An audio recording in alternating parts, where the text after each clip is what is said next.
কয়েকদিন আগে আমি ভোরবেলা একটা স্বপ্ন দেখছি। আমি একা একটা মেয়ের সাথে একটা রুমের মধ্যে কাটাচ্ছি। এবার রুমের মধ্যে কি করছি সেই প্রশ্ন ভুলেও করবেন না। উহুম, প্রশ্ন করবেন না যে রুমের মধ্যে আমি মেয়েটার সাথে কি করছিলাম, সেই প্রশ্নটা ভুলেও করবেন না। এরপর হঠাৎ আচমকা সকাল হয়ে যায় আর আমার ঘুমটা ভেঙে যায়। তারপর আমি কাজে যাই। আর কাজে গিয়ে অদ্ভুতভাবে সেই মেয়েটাকে আমি দেখতে পাই। সেই অচেনা অজানা মেয়েটাকে আমি দেখতে পাই। এরপর আমার মনের মধ্যে একটাই টার্গেট চলতে থাকে যে, যে করে হোক ওই মেয়েটার ফোন নাম্বারটা আমাকে জোগাড় করতেই হবে।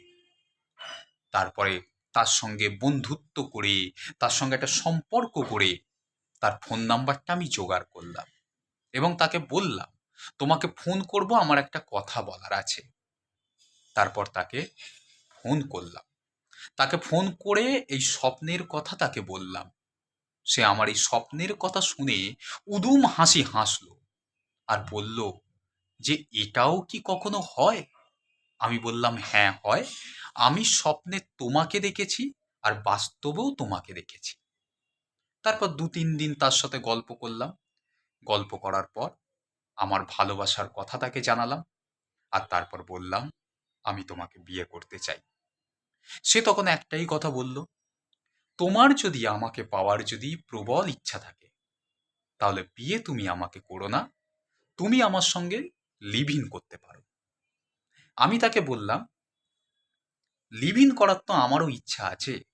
কিন্তু বিষয়টা হলো, এই হাওড়া এবং কলকাতার বুকে কেউ কি আমাদের লিভ ইন করার জন্য ঘর কি দেবে? একটা অবিবাহিত ছেলেমেয়েকে কেউ কখনো কি বাড়ি ভাড়া দিতে চায়?" সে তখন আমাকে বলল, "তোমার কি সত্যিই কি আমার সঙ্গে লিভ ইন করার ইচ্ছা আছে?" আমি তখন তাকে বললাম, "আমার তো লিভ ইন করার ইচ্ছা আছে। কিন্তু এই হাওড়া কলকাতার বুকে কেউ আমাদেরকে ঘর দেবে না।"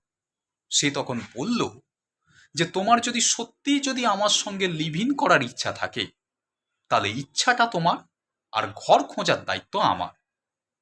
তখন আমি মনে মনে একটাই কথা ভাবলাম, দেশ কত এগিয়ে গেছে আর আমি কত পিছিয়ে গেছি। এখন এই গল্পটা শোনার পর আপনাদের যদি মনে হয় যে আমি ঢপ মারছি, তাহলে সেটা আপনাদের মনে হতেই পারে, সেটা আপনাদের ব্যক্তিগত ব্যাপার। কিন্তু এই ঘটনাটা আমার জীবনের সত্যিকারের ঘটনা। জাস্ট কয়েকদিন আগেই এই ঘটনাটা আমার সাথে ঘটেছে। তাই ভাবলাম গল্পটা আপনাদের সাথে একটু শেয়ার করি।